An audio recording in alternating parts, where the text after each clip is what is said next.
special Glenn Beck program. It's Friday. This is kind of another 9/12 Project special.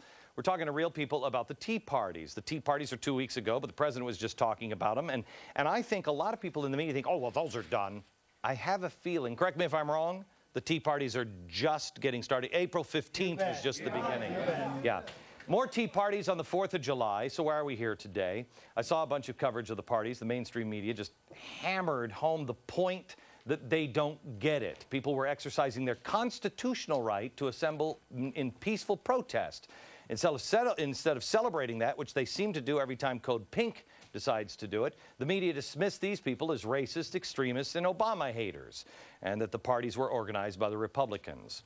They were wrong. I wanted to give a chance for them to describe themselves so America can hear the truth and who they are and what they really stand for. I asked a couple of friends here. Andrew Klavan is a screenwriter. What are the movies that you wrote? You wrote a Clint Eastwood movie and True Crime, Don't Say a Word. Yeah, okay.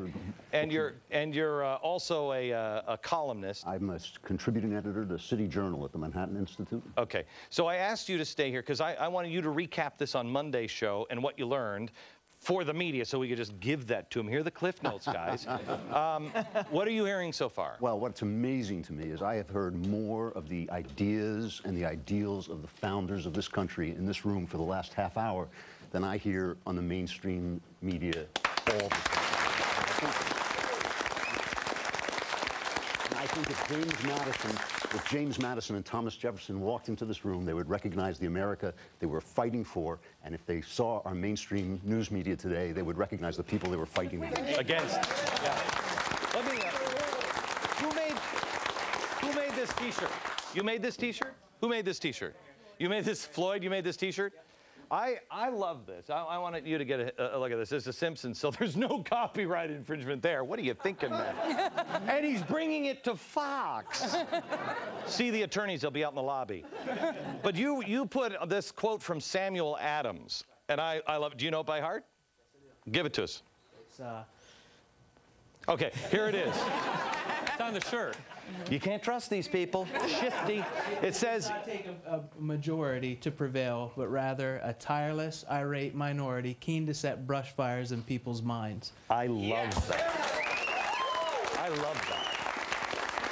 That I think is what's missing. Nobody in the media, nobody is, you're right, Walter, talking about the Constitution anymore. The judge has been talking about it on this for a very, very long time. Let me go to Pat Gray, who is my best friend and a talk show host in Houston, Texas, and I asked him to come up because I really wanted him because he has been in Texas where I think people are different in Texas. They understand a republic and freedom more. They're already talking about making new gun laws that if you make a gun in Texas, no U.S. firearm law will apply to that gun. Yeah. Oh, Texas. You better put a northern border on Texas because people are going to start moving to Texas. All right. So, Pat, what needs to be clarified here? What do you think? Well, as you mentioned, people in Texas are frustrated. They're frustrated, too, about the 10th power. And I sense the same kind of thing in this room. And people are frustrated because we were told all during the Barack Obama campaign that a grassroots effort is admirable. In fact, that's how he came to power, wasn't it? It was a grassroots effort. He's the American Then dream. they see their grassroots effort being totally marginalized and totally dismissed as something completely different. Well, Nicole is here. You're from Dallas, and Nicole, you called me because I talked on the radio. What was it, 3 days ago? And there was a CBS poll that said that 96% of African Americans approved of Barack Obama, 4% had no opinion, and 0 were against him. And I had a lot of African Americans calling me going, that ain't me. And so I asked you to come up because you went to the Tea Parties, right? Yes. And you're not an activist. I mean, No.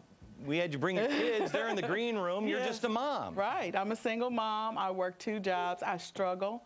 And I wanted to answer your first question, which was, what are they missing? The media is missing, first of all, objectivity. I think that's the biggest thing that they're missing, is because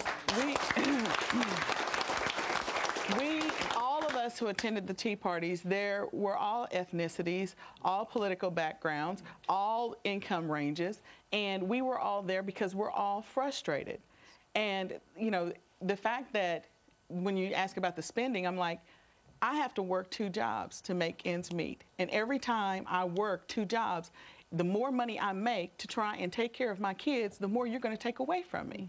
And that, for me, is not right, nor is it fair. I think that the private sector does a much better job of taking care of people. The government does not necessarily need to jump into that.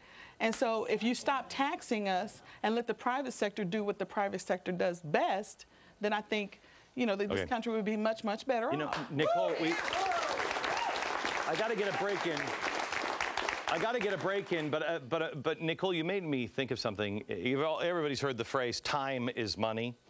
If they taxed us the amount of time that it takes us to earn that money, no one would pay, and everyone would take to torches in the streets. We'll be right back.